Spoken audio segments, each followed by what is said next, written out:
Hi everyone. పైన scene చూస్తే ఒక అమ్మాయి షాప్కి డ్రెస్ కొనుక్కుందాం అని వచ్చింది. అయితే అక్కడ ఉన్న వాళ్ళు ఈ డ్రెస్ నీ కోసం కాదు, ఇది డైమండ్ కస్టమర్స్ కోసం, విఐపి కస్టమర్స్ కోసం, మీలాంటి వాళ్ళ కోసం కాదు అని చెప్పి ఇన్సల్ట్ చేశారు. అయితే ఇదంతా చూసిన ఒక అబ్బాయి, ఫ్రెండ్ అయి ఉండొచ్చు, బాయ్ ఫ్రెండ్ అయ్యొచ్చు, ఎవరైనా అయి ఉండొచ్చు, బై ద షాప్ అన్నాడు అనమాట. పక్కన ఉన్న అతనికి అర్థం కాల, పక్కన మేనేజర్కి, ఏంటి సార్ బై ద డ్రెస్సా అంటే కాదు, బై ద షాప్ అన్నాడు అనమాట. దేనికోసం?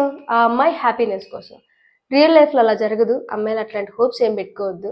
ఇప్పుడు ఇదంతా నేను ఎందుకు చెప్తున్నానంటే, అవుట్ ఆఫ్ ఈగో కాకపోయినా మనం బిజినెస్ పెట్టుకోవడం కోసమో, లేకపోతే ఇన్వెస్ట్మెంట్ పర్పస్ కోసమో, ఏదైనా ఆల్రెడీ ఎగ్జిస్టెన్స్లో ఉన్న షాప్ని లేకపోతే స్టోర్ని పర్చేస్ చేసినప్పుడు ఎట్లాంటి జాగ్రత్తలు తీసుకోవాలి, ఎటువంటి పాయింట్స్ కన్సిడర్ చేయాలి, అన్టోల్డ్ థింగ్స్.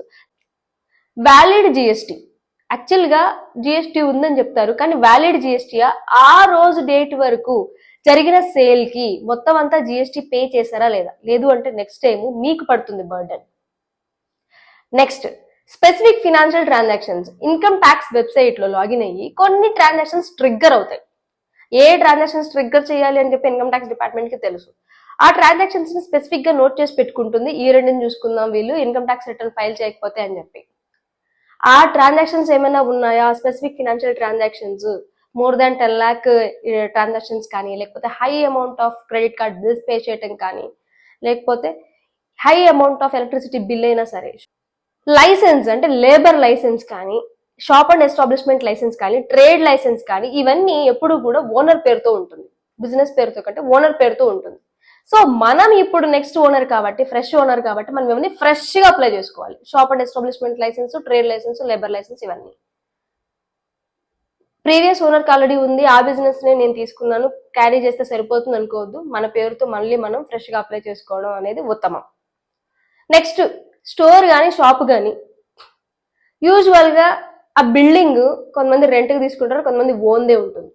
రెంట్కి తీసుకుంటే ప్రాబ్లం ఏం లేదు, నెక్స్ట్ టైం మనం రెంట్ కట్టుకుంటాం. కానీ ఓన్ అయితే కనుక, ఓన్ బిల్డింగ్ మనం పర్చేస్ చేసుకుంటే దానికి స్పెసిఫిక్ స్టాట్యూటరీ కంప్లైన్సెస్ ఉంటాయి, అవన్నీ ఫాలో అవ్వాలి.